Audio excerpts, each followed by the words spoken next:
हमारे शहर से रानीखेत से ये 15 जून में बहुत से लोग आते जाते थे वहाँ, तो उन्हीं के द्वारा सुनकर के हमको भी एक दफ़े कुछ स्कूल के बच्चों के साथ हम भी चले गए।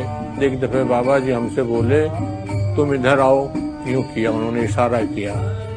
तो मैं गया, मैं पहले डर जैसा गया था, तो हमसे बोले तुम मेरे पे यहाँ रहेगा। मेरे मुँह से पता नहीं क्यों ऐसा ही निकल गया, जबकि मैं अपनी माँ को एक सेकंड के लिए नहीं छोड़ता था। मेरे गांव में अगर रिश्तेदारी में कहीं शादी वगैरह में भी जाना होता था, मेरी माँ मुझे नहीं भेजती थी। उसका इतना स्नेह था हमसे, और मैं सबसे छोटा बच्चा था। और पता नहीं उस दिन क्या जो हुआ, मैंने कह दिया हाँ मैं रहूँगा। क्या हुआ थी ऐसा? उसमें यही रहोगी, 12-13 साल की होगी। दिमाग में पता नहीं क्या हुआ, हम वहां से उनके साथ चले गए। फिर हम सवेरे करीब सूर्योदय नहीं हुआ था, हम वृंदावन पहुंच गए।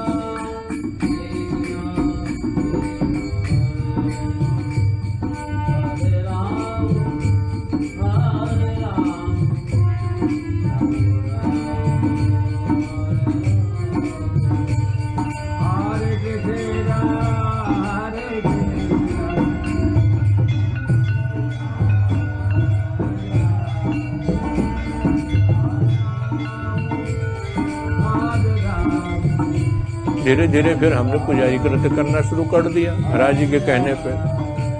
तो वो मंदिर बनाया था एक आनंद राम मंगतू राम जयपुरिया थे, जयपुर के रहने वाले, उन्होंने बनवाया था मंदिर महाराज जी के आदेशानुसार। उसने तो मंदिर बनवा करके महाराज जी को अर्पण कर दिया। बोर्ड जरूर लगा रखा था उसने अपना कि ये मंदिर फलाने फलाने फलाने ने बना रखा है। तो वो जयपुरिया आए, मैं अंदर रामायण पढ़ रहा था, तो उसके साथ भी कई लोग आए थे उसके परिवार के। हमसे बोला ए लड़के इधर आओ। मैं हो गया, मैंने कहा लड़के करके कौन बुला रहा मुझे? सब लोग पंडित जी या पुजारी जी करके संबोधित करते थे। बोले तुमको किसने रखा? मैंने कहा महाराज जी ने रखा। बोले तुम तो ठाकुर हो? मैंने कहा हाँ। अब तुम तो कुछ जानते नहीं हो, पढ़े लिखे तो हो नहीं। अब मैंने कहा जो हूँ सो हूँ, मैं ज़्यादा नहीं बोल पाऊंगा, नहीं आपको उत्तर दे पाऊंगा, मुझे महाराज जी ने रखा है बस, और मैं कुछ नहीं जानता हूँ। इतनी मेरी उसकी बात विवाद हो ही रही थी कि पीछे से आवाज़ आई जयपुरिया इधर आओ। पीछे से महाराज जी आए। महाराज जी इतनी तेजी से आ रहे थे, मैं समझा एक तो ये बिगड़ रहा है, और मुझे लगता है महाराज जी भी बिगड़ेंगे यहाँ मुझे। तब तक महाराज जी के साथ साथ इतनी गाड़ियाँ आ गई कि वो भी सब भर भर भर भर भर भर करके महाराज जी का पहले कमरा जो बना था ना, बड़ी तस्वीर लगी है वहाँ तख्त पे, तो भरे में जो महाराज जी गए और गुस्से में थे, जब तक मुझे बुलवाया। अब मैं और डर गया। मैं वहाँ जब गया मैंने देखा तो पूरा कमरा भर गया। हमसे बोले इधर आओ। महाराज जी बोले, मैं नीचे बैठा। हाँ जयपुरिया क्या पूछ रहे थे इससे? मैंने कहा महाराज मैं यही पूछ रहा था, मैंने इतना बढ़िया मंदिर बनाया और यहाँ कोई विद्वान पंडित होता पुजारी, और इससे मैंने पूछा ये तो ठाकुर है सुना है और पढ़ा लिखा भी नहीं है।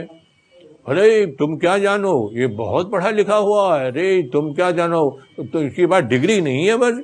डिग्री कौन सी? मीराबाई के पास क्या डिग्री थी, कबीरदास जी के पास क्या डिग्री थी, तुलसीदास जी के पास। एक सांस में उन्होंने कई साधु संतों के नाम ले लिए।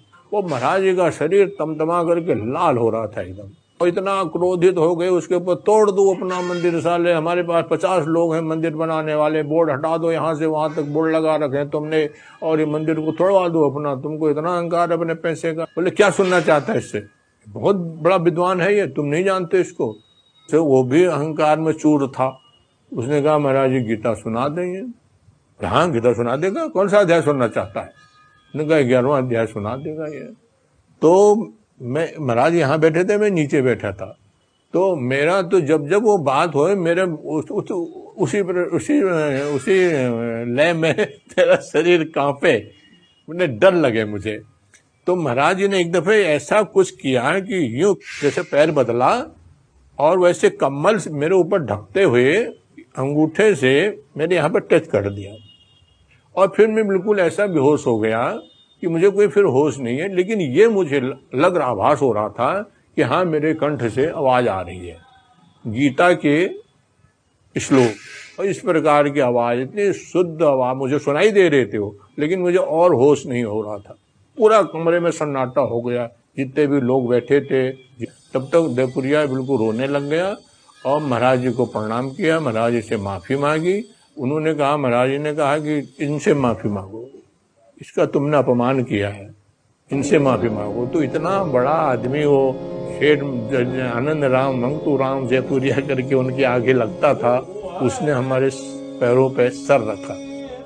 गीता तो हमने कभी पढ़ी नहीं थी, रामायण और हनुमान चालीसा बस गीता हमने कभी छुई भी नहीं थी पढ़ने के नाम पे। तब से फिर हम वहाँ पुजारी नियुक्त हो गए। हर कंजर बस्तर अभरण कीने, हर कंजर बस्तर अभरण कीने, उड़ीनी उड़ीनी उड़ी